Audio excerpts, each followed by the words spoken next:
The moon hung in the sky like a pale, cold eye, casting its dim light over the old, decrepit mansion that stood at the edge of town. It was a place shrouded in mystery, with a history tainted by tragedy and whispers of the paranormal. Curiosity had always gnawed at me, and on that fateful night I couldn't resist the urge to unravel the secrets of the mansion. As I approached, the wind seemed to carry faint whispers that sent shivers down my spine.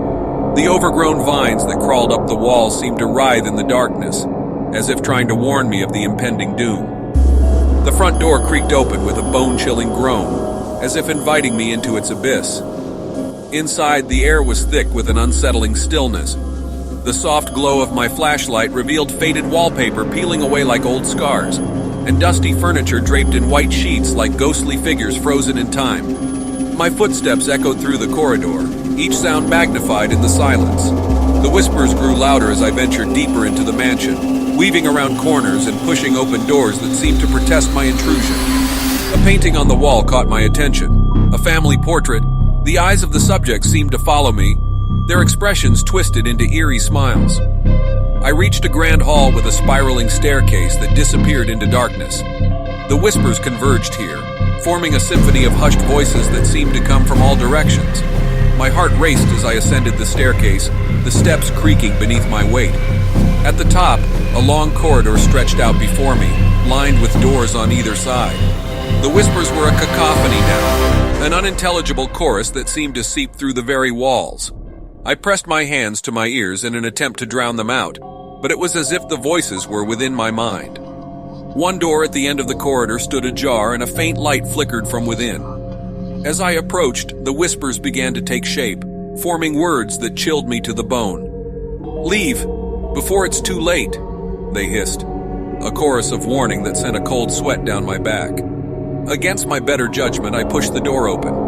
The room was bathed in an eerie glow, the source of which was a single flickering candle. In the center of the room stood a mirror, a tall, ornate thing with an aura of malevolence. My reflection stared back at me, but it was different. Its eyes were black pits, its smile a twisted mockery. The whispers coalesced into a single voice, dripping with malice. "Welcome to my domain," it crooned. I tried to step back to flee from the room, but an invisible force held me in place. "You seek the truth, do you not? I can show you the depths of darkness." Images flashed before my eyes, scenes of unspeakable horror, of pain and suffering that made my stomach churn. The voice continued to speak, painting a picture of a tortured existence that awaited those who dared to uncover the mansion's secrets. Desperation gave me strength, and I tore my gaze away from the mirror, breaking its hold on me. With a surge of adrenaline, I fled the room, down the corridor and down the staircase. The whispers pursued me, a chorus of anger and frustration that echoed in my ears. I burst through the front door and stumbled out into the night, gasping for air as if I had been underwater for too long. The mansion loomed behind me, a malevolent presence that seemed to watch even as I escaped its grasp. As I caught my breath, I looked back at the mansion one last time. The whispers had faded, replaced by an unsettling silence. I knew I had narrowly escaped a fate worse than death, and the horrors I had witnessed would forever haunt my dreams. And so the mansion stood as a dark sentinel at the edge of town, a place of whispers in the shadows that beckoned the curious, only to consume them with the depths of its darkness.